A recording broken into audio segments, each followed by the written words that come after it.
نبی پاک صلی اللہ تعالیٰ علیہ وآلہ وسلم نے 3 باتیں ارشاد فرمائیں۔ سب سے پہلے حضور نے نجات کے لیے جو بات ارشاد فرمائی وہ بڑی قابل غور ہے اور سمجھنے والی ہے۔ حضور علیہ الصلاۃ والسلام نے پہلی بات ارشاد فرمائی، فرمایا اگر تو نجات چاہتا ہے تو اپنی زبان کو اپنے قابو میں رکھ، اپنے بولنے پر کنٹرول کر، تول کے بولنا شروع کر، اپنے لفظوں کی حرمت کا خیال کر۔ اپنی زبان پر جو بندہ کنٹرول پا گیا، یہ پہلی علامت ہے نجات کی۔ اور ایک مقام پہ نبی پاک علیہ السلام نے یوں بھی بیان فرمایا تم مجھے گارنٹی دو 2 چیزوں کی اور مجھ سے گارنٹی لے لو جنت کی۔ فرمایا تم مجھے اپنی 2 ٹانگوں کے درمیان شرمگاہ کی اور 2 جبڑوں کے درمیان زبان کی گارنٹی دے دو اور میں اللہ کا محبوب ہو کے تمہیں جنت کی گارنٹی دیتا ہوں۔ پہلی بات نجات کے لیے نبی پاک علیہ السلام نے یہ ارشاد فرمائی کہ اپنی زبان کو اپنے قابو میں کر، اس پر کنٹرول کر۔ اور دوسرا فرمایا تیرا گھر تیرے لیے کافی ہے، ادھر ادھر بلا وجہ نہ گھوما کر، بغیر سبب کے بہت ساری مجالس میں نہ جایا کر، ضرورت کے لیے جائیں، خیر پانے کے لیے جائیں، اچھے ارادوں سے سفر کریں۔ گئے ہمارے صوفیاء علماء دور دراز کے سفر کیے محدثین نے، کس لیے؟ حضور کی احادیث کو جمع کرنے کے لیے، نبی پاک علیہ الصلاۃ والسلام کے فیضان سے حصہ پانے کے لیے۔ لیکن فرمایا ادھر ادھر نہ، کچھ لوگوں کو بڑا شوق ہوتا ہے، اس مجلس میں بھی جائیں گے، اس محفل میں بھی جائیں گے، اس کی بھی سنیں گے، اس کی بھی سنیں گے۔ نتیجہ یہ رہے گا کہ بے یقین ہو جائیں گے، اپنے گھر سے نکلیں گے، گھر گھر پھریں گے، کسی گھر کے نہیں رہیں گے۔ تیرے لیے تیرا گھر کافی ہے، اپنے گھر رہ، اپنا گھر جو ہے وہ تجھے کفایت کرے، اپنے گھر میں قیام کر۔ یہ دوسری علامت ہے نجات کے لیے۔ اور تیسرے نمبر پہ نبی اکرم صلی اللہ تعالیٰ علیہ وسلم نے فرمایا اگر تو نجات چاہتا ہے نا تو اپنی خطاؤں پہ رویا کر، اپنی خطاؤں پہ آنسو بہا، اپنے آپ پہ رو، اگر چاہتا ہے کہ بچ جائے۔ 3 چیزیں نبی پاک علیہ الصلاۃ والسلام نے بیان فرمائیں، زبان کو قابو میں کرو، اپنے گھر میں قیام کرو، اور فرمایا کہ تم اپنی خطاؤں پہ رویا کرو۔ یہ 3 اگر چیزیں تمہیں میسر آتی ہیں تو پھر رسول پاک علیہ السلام کی زبان فیض حق کے ترجمان سے گارنٹی مل رہی ہے کہ اللہ اس بندے کو نجات عطا فرمائے گا۔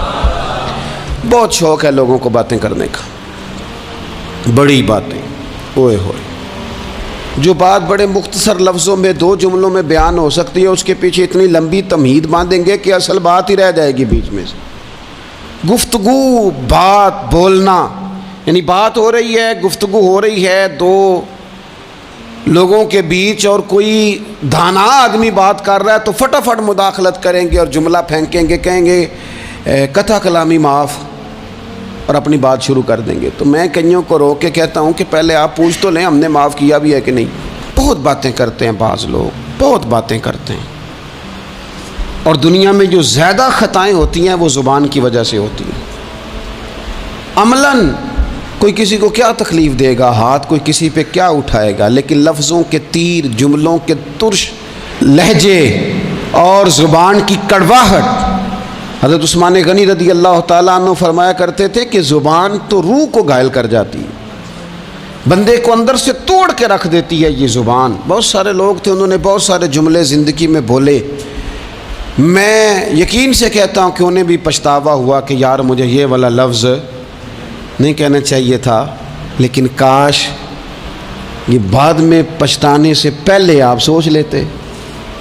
اور بہت سارے لوگ ایسے ہیں جو مجھے پتہ ہے جو وہ کہہ رہے ہیں وہ معافی ضمیر ان کا نہیں ہے، وہ ان کے خیالات نہیں ہوتے، لیکن وہ کہہ دیے انہوں نے، اور کہنے کے بعد اندازہ ہوا کہ یہ ہمیں کہنا نہیں چاہیے تھا۔ دوسرا ارشاد فرمایا کہ تو اس طرح کر، اپنے گھر کو نہ لازم پکڑ لے، تیرا گھر تیرے لیے بہتر ہے، تیرا گھر تیرے لیے کفایت کرنے والا ہے۔ شریعت اسلامیہ میں نا رہبانیت منع ہے، سارے حقوق چھوڑ کے بندہ گھر میں بیٹھ جائے, حجرے میں بیٹھ جائے, مرضی منع ہے. لیکن کچھ دیر کے لیے وَتَبَتَّلْ إِلَيْهِ تَبْتِيلًا, سب سے کٹ کر اللہ کے ساتھ جڑ جاؤ. قرآن مجید نے کہا وہ کیا ہے کہ کچھ دیر کے لیے خلوت ضرور اختیار, جیسے آپ اعتکاف میں بیٹھے ہیں, سب سے کٹ کے اللہ کے گھر آ گئے, یہ کچھ دیر کے لیے یہ کام کرنے کا ضرور حکم دیا گیا ہے. آپ دیکھیے حضرت موسیٰ علیہ السلام, اسلام میں رہبانیت نہیں, سارے حقوق چھوڑ کے جانا نہیں, لیکن کچھ دیر کے لیے, تھوڑی دیر کے لیے حضرت موسیٰ علیہ السلام 40 دن کے لیے گئے نا کوہ طور پہ, پھر اللہ نے تو رات عطا فرمائی. وَإِذْ وَعَدْنَا مُوسَىٰ 40 لَيْلَةً, ہم نے موسیٰ علیہ السلام سے 40 راتوں کا وعدہ لیا. نبی پاک علیہ السلام کتنے دن جا کے پہلے غار حرا میں بیٹھے, پھر اللہ تعالیٰ نے وحی عطا فرمائی. تو کچھ اپنے گھر میں وقت گزاریں, عبادت میں وقت گزاریں, اللہ کی یاد میں وقت گزاریں. سارا وقت گھومنے میں پھرنے میں ضائع نہ کر دیں. کچھ لوگ ایسے ہیں عبادت کے لیے بٹھاؤ تو تھکے ہوئے ہیں, اور ان سے کو کہیں جانا ہے تو وہ تیار بیٹھے ہیں. تو کچھ اوقات اپنے اس پر بھی لگائیں. اور تیسری بات جو ارشاد فرمائی گئی وہ یہ ہے کہ اپنی خطاؤں پہ رویا جائے. ہم نہ بڑا تبصرہ کرتے ہیں, بڑا رونا آتا ہے کسی کی مظلومیت پر, کسی کے دکھ پر, ملکی حالات پر, لوگوں پر, اچھی بات ہے, لیکن نجات کے لیے ضروری ہے کہ انسان اپنی خطاؤں پر بھی روئے. اور نبی اکرم صلی اللہ تعالیٰ علیہ وسلم نے فرمایا کہ اگر تمہیں اللہ کے خوف سے آنکھ سے اتنا قطرہ بھی نصیب ہو گیا جتنا مکھی اور مچھر کا پر ہوتا ہے, تو اللہ تبارک و تعالیٰ اتنا بھی تمہاری آنکھ سے آنسو نکل گیا تو جس طرح بھینس کے تھنوں سے نکلا ہوا دودھ دوبارہ تھنوں میں نہیں جاتا, تم بھی دوزخ میں نہیں جاؤ گے. اور 2 آنکھیں اللہ کو بڑی پیاری ہیں. یا رسول اللہ کون سی؟ فرمایا کہ جو رب کی رضا کے لیے پہرا دیتی ہے, اور ایک وہ آنکھ جو اللہ کے خوف میں آنسو بہاتی ہے. یہ 2 آنکھیں اللہ کو بڑی پیاری ہیں. تو اس لیے یہ 3 باتیں آپ نے نہیں بھولنی. ایک تو یہ کہ اپنی زبان کی حفاظت کریں, ایک اپنے گھر میں, مسجد میں, حجرے میں کچھ دیر بیٹھ کے اللہ کو یاد کریں, اور کوشش کریں کہ بغیر وجہ کے گھر سے نہ. اور تیسری بات یہ کہ اپنی خطاؤں پر آنسو بہانے کی کوشش کریں. اللہ تعالی ہم سب کو سمجھنے